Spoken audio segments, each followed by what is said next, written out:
আমরা এমন এক যুগে বাস করছি যেখানে নতুন প্রজন্ম নিজেদের ভবিষ্যৎ নিয়ে চরম হতাশায় ভুগছে। বিশ্বজুড়ে রাজনৈতিক দুর্নীতি, অর্থনৈতিক বৈষম্য এবং নৈতিক অবক্ষয় তাদের মনে এক গভীর শূন্যতা তৈরি করে। তারা কি কেবলই কোনো ত্রাণকর্তার জন্য কল্পনাপ্রসূত আশা নিয়ে বসে আছে, নাকি ইমাম মাহদী আলাইহিস সালামের আগমনের বিশ্বাস তাদের জন্য এক বাস্তব ও সুনিশ্চিত আশার আলো? এই প্রশ্নটি আজ প্রতিটি যুবকের মনে। আজ আমরা দেখব কেন ইমাম মাহদীর আগমন নতুন প্রজন্মের জন্য একটি ধর্মীয় বিশ্বাস নয়, বরং অন্ধকার থেকে মুক্তির এক অকাট্য সত্য।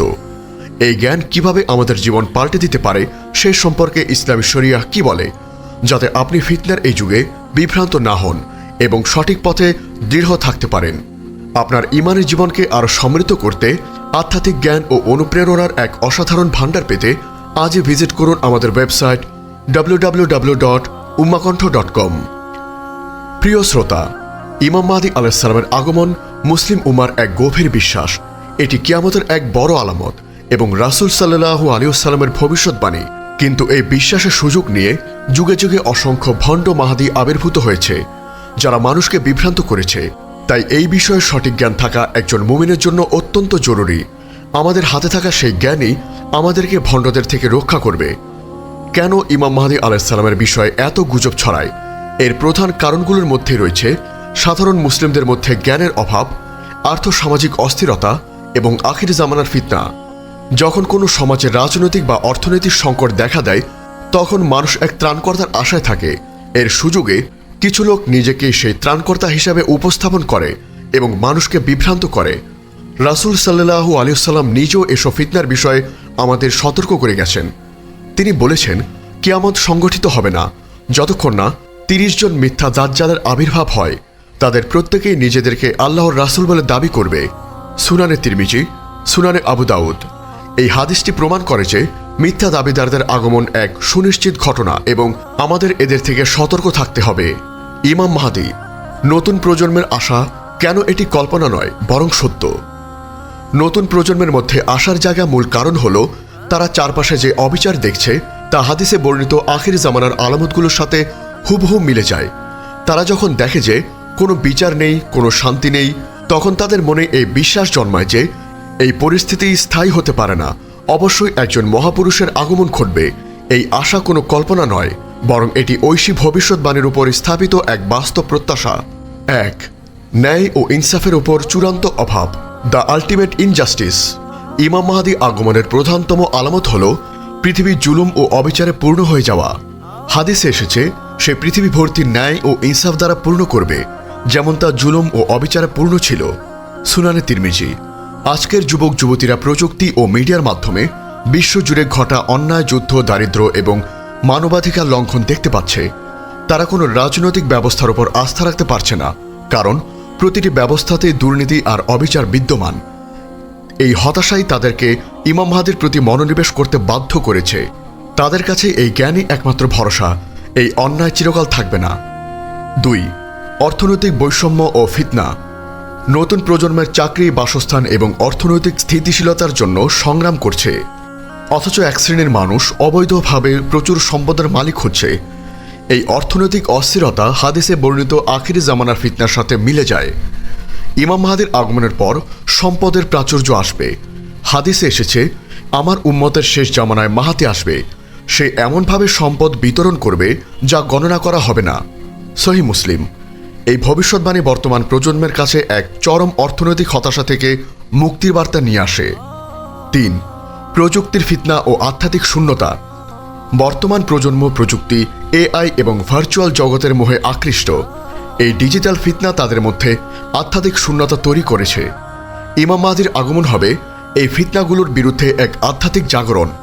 তিনি শুধু শাসন করবেন না, বরং মানুষের হৃদয়কে আল্লাহর দিকে ফিরিয়ে আনবেন। তার শাসনকালে জ্ঞান ও আধ্যাত্মিকতা পুনরুজ্জীবিত হবে, যা আজকের যুব সমাজের শূন্যতা পূরণের জন্য অপরিহার্য। ৪. আল কুরআন ও সুন্নাহর পুনরুজ্জীবন। ইমাম মাহদী আলাইহিস সালাম কোনো নতুন আইন নিয়ে আসবেন না, বরং তিনি রাসূল সাল্লাল্লাহু আলাইহি ওয়াসাল্লামের সুন্নাহ এবং পবিত্র কোরআনকে তার বিশুদ্ধতম রূপে পুনরুজ্জীবিত করবেন। নতুন প্রজন্ম, যারা পশ্চিমা সংস্কৃতি এবং ধর্মীয় গোড়ামির মধ্যে সত্যকে খুঁজেছে, তাদের কাছে ইমাম মাহদী আলাইহিস সালাম হবেন সেই বিশুদ্ধ ইসলামের প্রতীক, যার মাধ্যমে তারা সকল বিভ্রান্তি থেকে মুক্তি পাবে। 5. চূড়ান্ত বিজয় ও ঐক্যের আশা। নতুন প্রজন্ম বৈশ্বিক যুদ্ধ, বিভেদ ও সংঘাত দেখে ক্লান্ত। ইমাম মাহদীর আগমন মুসলিম উম্মাকে এক পতাকাতলে ঐক্যবদ্ধ করবে। তার নেতৃত্বে মুসলিমরা গজওয়াতুল হিন্দ ও আল মালহামাতুল কুবরার মতো মহাযুদ্ধগুলোতে বিজয় অর্জন করবে। এই ঐক্যের আশা নতুন প্রজন্মের জন্য একটি বিশাল প্রেরণা, যা তাদের মধ্যে জাতীয়তাবাদ ও বিভেদের ঊর্ধ্বে উঠে কাজ করার উৎসাহ যোগাবে। প্রকৃত ইমাম মাহদী আলাইহিস সালামকে চেনার উপায় কি? গুজব ও ভণ্ডদের ফাঁদ থেকে বাঁচার জন্য আমাদের ইমাম মাহদীর কিছু সুস্পষ্ট আলামত জানা জরুরি। 1. নাম ও বংশ পরিচয়।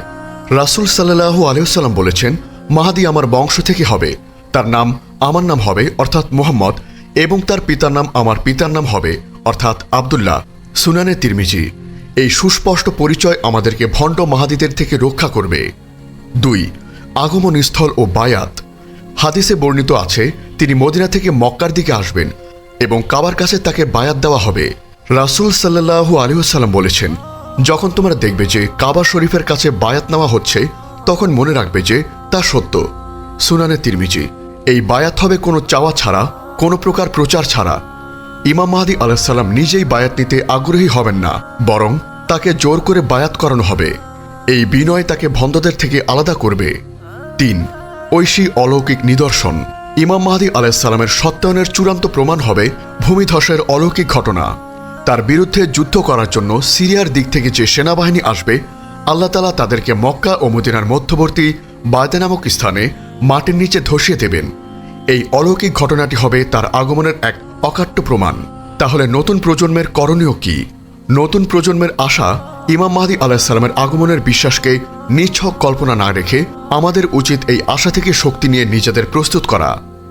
1. সঠিক জ্ঞান অর্জন। কোরআন ও সহিহ হাদিসের জ্ঞান অর্জন করে মিথ্যা তথ্য ও গুজব থেকে নিজেদের রক্ষা করা।